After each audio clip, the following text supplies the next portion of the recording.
Welcome to our rewatch of Sister Wives, Season 6, Episode 1. We're on Season 6 already. Or the otherwise insufferable Robin. Picking up the pieces. Now, I'm going to tell you, in real life, when this is being filmed, we're deep in this discussion of whether or not Cody ever loved his other wives. And I think he did. I think maybe there was a limitation on things like Christine, because by that point he had 3 wives. And, like I was just telling John, I loved him when I married him, but That's good. That's good news. But how I love him now is different and better and deeper and all that, because we've been together for, how many, what year is it? Well, I don't know what year it is. I know we got married in 2009. Like 15 years since we started dating. And I love him deeper and wonderful. We've had all these experiences. We've had a child together. We've done all these amazing things. We've gone through some really rough stuff. And now I just can't without him. You know what I mean? And I think it's likely that he loved Christine, and just because he had 2 other wives, that love never got a chance to deepen. Now, I think when Robin came along, he had this fancy new toy and he started showing favoritism, but I think he still loved the wives. And I think this episode, especially how he talks to Robin, is an indicator that where he is now with Robin and with the other wives, this wasn't like he never loved the other wives. He met Robin. He loved her deeply, because this is the episode, for reference of what I'm talking about, this is the episode where they go to the, what do you call it? Not trade show. What was it? The gun show. No. In Georgia for Sister Wives Closet. And the way that they talk about Sister Wives Closet, he would punch someone in the face if that person talked to him about it now.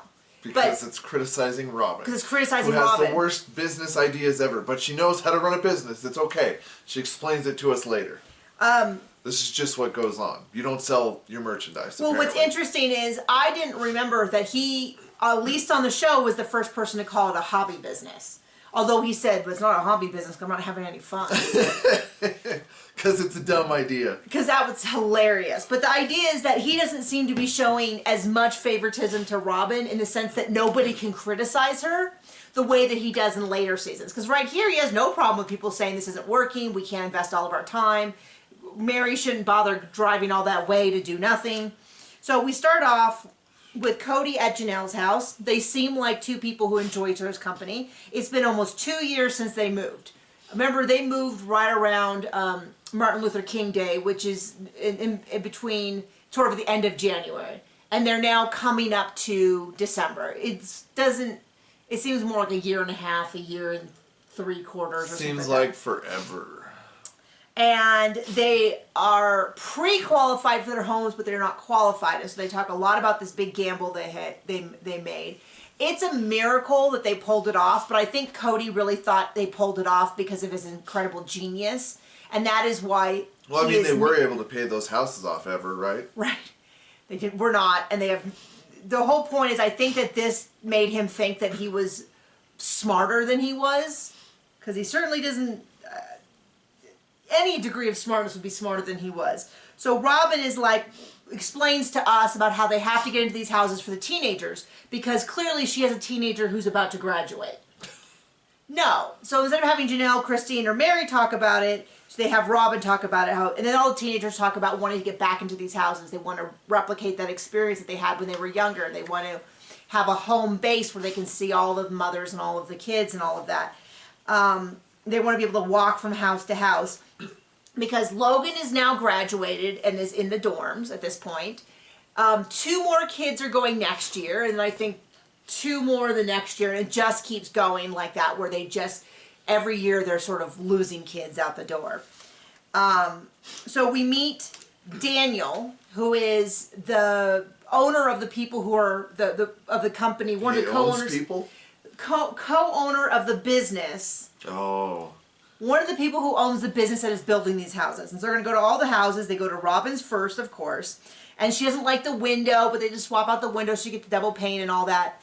And then they go to Mary's house, and she's like, oh, there's a boo-boo. This door shouldn't be here. And at first I was like, well, this is just Mary being... But then they go to the next thing, and there's something wrong with Christine's house, too. Doesn't really inspire confidence in the builders, does it? And like, at first I was willing to say, because we know that Mary... I wonder if they got business advice from Robin, you think? Probably. And then they decided, oh, well, maybe instead of having this be a formal dining room, instead maybe it'll be a nice, quiet library. Which, I mean, would sell me on it. Because I grew up in a household where we only used the dining room for, like, Thanksgiving. And so it definitely feels like I'd rather have a library than a dining room. Because I use a library every day. My dream office. It's almost like you're an author or something. I know. By the way, have we mentioned that I'm an author? Below in the link, in the caption, you'll see a direct link to another YouTube channel, which is where I've been uploading my audiobooks. I have... For how much is it? They're free. Oh. They're free. You're already on YouTube. I figured, you know, like, you can also get them from Audible. You can get the paperbacks from online, the Barnes & Noble store, or online, the Amazon store. Both has paperbacks. And my ebooks are available almost anywhere you can get ebooks. So you can ask for your library system. You can just go to the library and say, hey, there's this author. She says that she does ebooks and they're available and they can find my name. Also audiobooks, but it's a little trickier. Have you sold at least $7 on your release day on each of your have. Books? So that's at least what Robin's done in a whole day of. So I joked. Not working. My with joke your was playing hobby business. Their business had to be so bad because they had a national commercial every Sunday night for years. And I said, I've probably sold more books doing a YouTube video about them than they sold, because at this trade show, whatever it was. Quadruple priced costume jewelry doesn't sell for quadruple price? I mean, I was gonna let's finish up this and then we'll get to it. So they have 2 months until Christmas. They really want to get them there. Okay, so now we cut over to my sister wife's closet, and there's not a lot of traction for the product, which is already a bad sign. And what I was going to say is I'm not, like, you probably don't see me with a lot of jewelry, but I've made jewelry. For the price of their, like, I made this. Okay, well, I mean, this is a dragon bone. This is dragon bone. This is dinosaur bone. You can't see it very well in this lighting, but, like, I cabbed this. So it started out as a big rock. And the guy showed us how to use the rock saw at our local. I took a class. How long did it take you to lay? It was a 1-day class for $100, and I made this cabochon, which is just, I mean, you can probably see it. It's so funny. It's a dragon. But my point is, I could pay for a class and make a piece of jewelry for cheaper than they were selling stuff, and it'd be handmade. I have jewelry, before I did. Well, I overlap with YouTube a little bit, but I did glass jewelry. And so I have a ton of glass jewelry because a ton of my friends made it. And I routinely go and I buy a bunch of jewelry. And it was all cheaper than this mass-produced stuff. And I can go to a jewelry store here in town and buy stuff that is a fraction of the price. Like I almost put a bunch on, but my fingers are swollen. It wouldn't fit. Like I have a Montana sapphire that we bought that was less than what they charge for just a sterling silver. You know what I mean? Like, it's so unbelievable. Like, they really should cut their losses. And what was interesting to me... Well, I mean, they've only got 2 brain cells on this, Robin and Cody, right? So it's not shocking. And Cody's half out already. That was what was interesting about rewatching this. Because Cody's like, Christine never supported you. And I'm sitting there watching this episode, and I would say that he was the most negative. I mean, I don't think he also never loved his wife, which we know is total honky.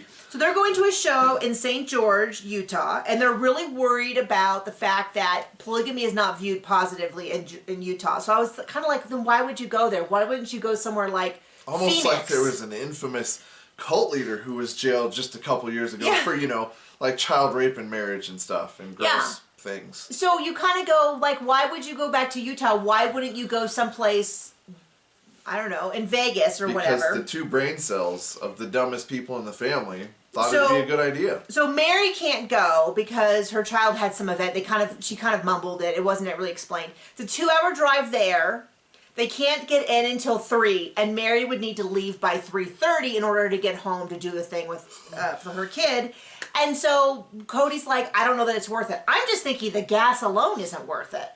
Like, that's, she's not teleporting there. They're spending a bunch of money for her to go for a half an hour. But this is just what you do when you start a business. You fail right then away. Robin says, no, I really need Mary there. And so already I'm like, this is going to take all of their profit.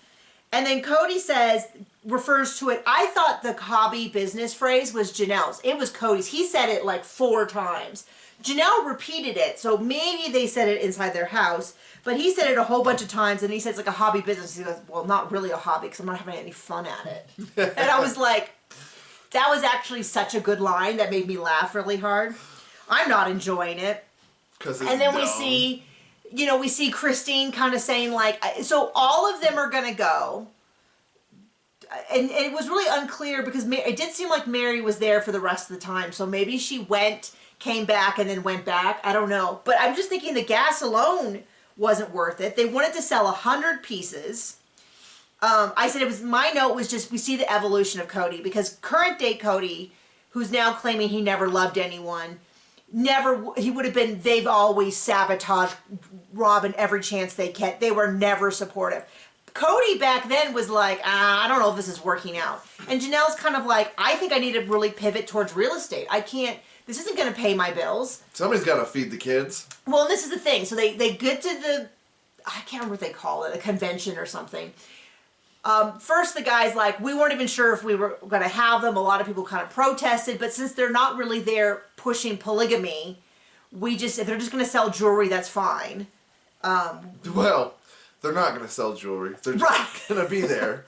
But the thing is you don't need 6 people. And then they like had Did you hear their like half-hour spiel about every piece of jewelry that no one cares about, but got stuck in conversation with these people? Well, not just so there's a lot of looky-loos, and they have the whole back and whoosy-faloozits. All along the back is like they've rebuilt a living room set, which is not normally what you do at a trade show. Unless you're like giving away, unless you're doing counseling sessions, you normally have your product out. Now, maybe they were worried people would steal it, which they'd probably get more money from their insurance than they did. Selling nothing. But it looks like a lot of people came over, and they did the thing like, oh, well, I gotta go get money, and they never returned, which is a very typical. I only did a few shows, and before I realized, like, oh, this is not gonna work. Although I did buy a lot. There was this like 85, 90-year-old man. He barely stand up. I was worried he's going to fall over the whole time. And he made these adorable birdhouses, which, as I'm saying, I just realized I gave them to my parents. And then I also bought my mom, not a birdhouse, a bird feeder. It was this enormous bird feeder, like super heavy. Like I had a rope, and like you'd have to like get like a 4x8 to hang this sucker up because it was enormous and like really pretty heavy. But I just realized I gave it to my mom for Christmas that year, and then this year I also gave her a bird feeder.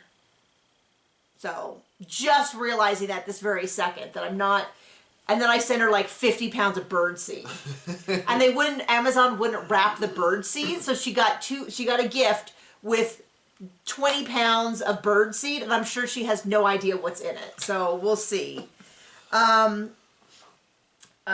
So anyway, they do all that. They open up, they have no sales. And everyone's talking to people. It's clearly all looky-loos. Are you shocked? I know. And it's so, I cannot...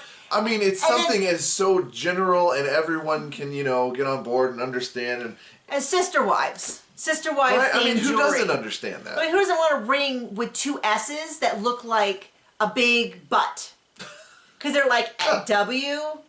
like who doesn't want sister wives on their finger? And the thing is, you can give it to your sister wives. I probably would have bought one just like ironically, like a hipster, if it wasn't a bajillion dollars. And sure enough, they interview a bunch of people, and they either say, "Yes, I hate them." Yeah, they either say, "I hate polygamists. This is a crime against humanity." All of that, or they just say it's so expensive.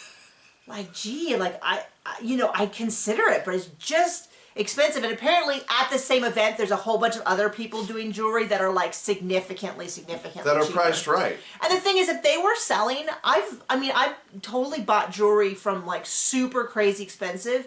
It's usually handmade by the artist with high, like super valuable, Like Like gold or gems or diamonds and stuff? or all of the above. Okay. Or I have some of my favorite jewelries from what was the event in Laguna Beach that they did? Pageant of the Masters. So Pageant of the Masters in Laguna Beach. I only went one time. It's where they have everybody painted and they like freeze in place and it's famous pictures. And when they freeze in place, your eyeballs really do think I'm looking at a big painting for a split second. And then you're like, I can't see the people anymore. And then they move and you go, oh my gosh, it's people again. And it's just that same trick over and over again. But it was fun. I went there, but they have an area behind it that does like trade shows. And I had a date that took me to one of those. Yes, and I have, and I bought a necklace, and then, and it was sea glass, so it was hand collected and then drilled, and it was on a necklace, and it was a fraction of the price and a billion times prettier than that. Did you just say hand collected sea glass? Yes. What are you laughing at? Is there any other kind of sea glass? Well, you can make it. So if you take glass, if it's not from the sea, guess what? It's just glass. It's just glass. Okay, shut up. No one cares. But I bought it, and I think I bought a ring too, and the lady was like, oh, I really feel like, I feel your aura, and like, there's something really special. I want to give you some of the, so it was like the jewelry was laid out. Wow. I mean, at least they sold and not a half-hour speech about stupid sister wives that you put in your closet. It was on a bed of rice, like uncooked rice. Can you imagine it was cooked rice? Uncooked rice. And then I broke a tooth. So then she gave me like a little baggie of it. I don't know what I was supposed to do with the baggie. But if you know Laguna Beach, California, that is so like on brand for Laguna Beach. Yeah. And so that was kind of funny. But a billion times more charm than listening to Robin pin you down and talk about how sister wives are just like best friends. And I've heard people refer to people as like their sister wives. Like, as a joke. Like, if you Google sister... Did you just hug me for that? No. No, they'll be like, oh, my sister wife, or something like that. But it's not colloquially used enough to where you're going to convince, essentially, their demographic, which is middle-aged women who watch the show, which is me, to buy their product. And then you go online, you're like, oh, what I really wanted was a $75 hat. Or a 400 piece of jewelry that looks like a butt. You know, like, I don't want that. I definitely don't want the $700 version that has, like, gold painted onto it. So after the first day, they have sold, how many pieces do you think? 1 million. They have, as near as I can tell, I can't tell if Mary's still there, they have 5 people, or 4 if Mary's not there, who sold all day, starting at, I don't even know what time. They didn't sell all day. They didn't. Well, I don't know. They sold 7 pieces of jewelry. And they needed how many to break even? Well, I like heard 100? But Janelle would be okay with 20. And so the next day, they go another day. They go all day. And they sell, do they get 20? Her low ball, she's like, I don't care. If we even sold 20, I would be happy. Nope. And they get 19. 19. And they didn't even say... Which is shocking. I mean, that's shocking to me. Their goal was 100 big ticket pieces of jewelry.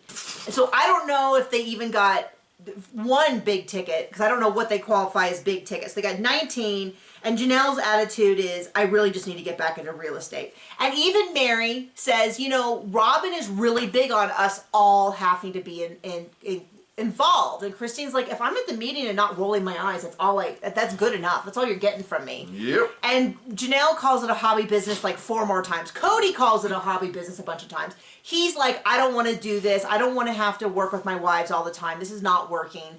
Somebody called him controlling, which I thought was hilarious. And then Mary just says, you know, I don't understand what Robin is thinking going on inside her head when she thinks we all need to be involved. I think her and I can do it just fine. Well, she wants to control everybody else and have them subject to her majesty. Right. She wants to be head wife and make everybody... Because the thing is all she wants to do is sketch designs on a piece of paper with 0 training, 0 attempt at anything. 0 artistic skill. And she wants everybody else to do the stuff. 1 brain cell. You know, she wants everybody else to do the actual work of the business, which I assume is sell things and market it, which is...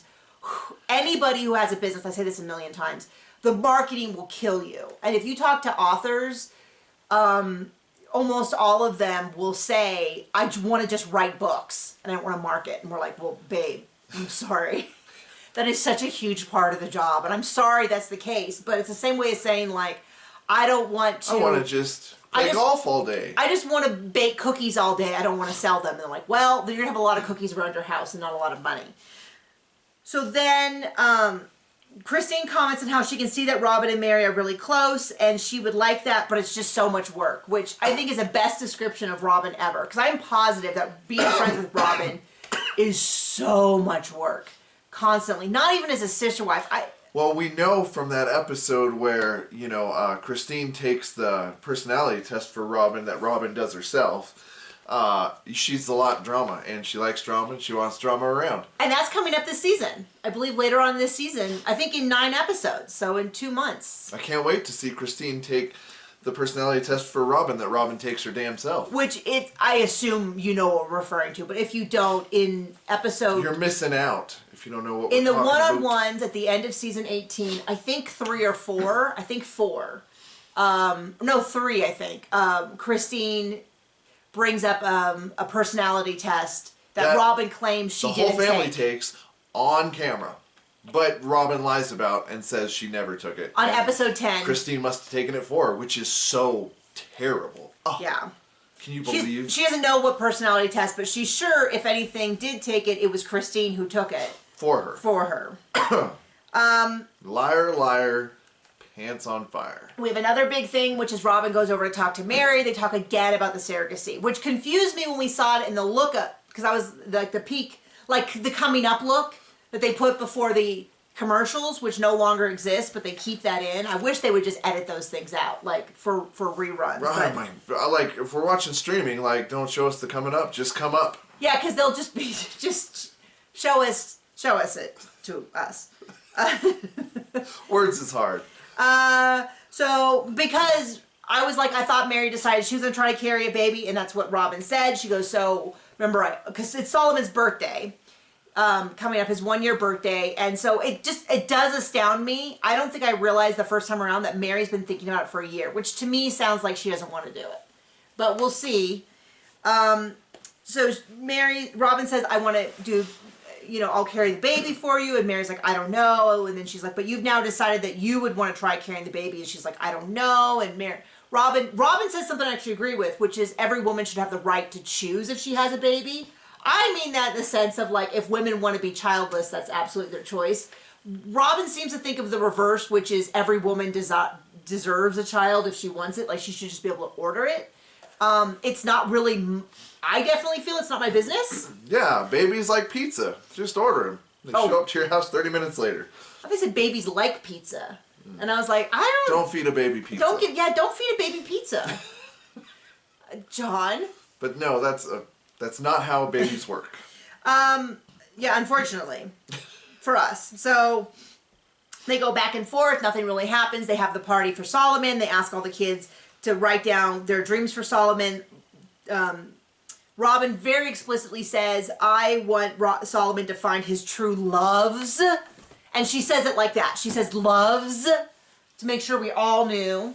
At some point, Cody talks about how all the coolest people in the Old Testament had multiple wives, and he's like, I don't... If you've read any of their stories, it always totally works out. Yeah, it's definitely always worked out, and... Not once. In the New Testament, not so much a big deal. So unless you're going to go... Which might be why he... Can't be an elder if you have multiple wives in the New Testament. And is there any examples in the New Testament of plural marriage being... Well, my point is... I don't think one way or another. But that makes sense you can't be an elder if you have multiple wives. That makes sense why he, like, picks and chooses through the Old Testament for a lot of his stuff. And still doesn't get it right. That's true, too. This, I absolutely was screaming at my TV. Because they all write their wishes and tie them to balloons. And I was like, oh, you better not be. You better not be. And then they just litter it around the world. And then they just let it go and they fly up. And I was like... Why not just take a big bag full of trash and just chuck it in out your window? Like, that's just littering. You're killing the sea turtles. Have you ever? I just recently saw. Well, at least they have a small family, right? Yeah, so it was only like 25 balloons. I was like, no! What are you doing? The wildlife. Sure, it was Robin's idea. I couldn't believe it. I mean, I don't remember what the state of like littering was when this show was on 12 years ago, but I'm like, they filmed it. I thought it was wild. I don't know why it surprises me so much, but it's just like, well, nothing goes wrong when you let balloons out in the city, right? I mean, like... Yeah, there's never been a problem. So then they all take the kids to the new construction site where the houses are, and all the kids pull names for the... Oh, so they've done that before, huh? The gift exchange, which is now lives Which in Robin infamy. doesn't butt in about and make sure everybody... It's ruined for, but... I know. It's really kind of funny to see so many things pop up in old episodes where you're like, you have no idea how significant this will be in 2023. It's going to be a huge storyline, the kids' gift exchange. So thank you for joining us today for our rewatch, and we will see you around. Bye. When we see ya.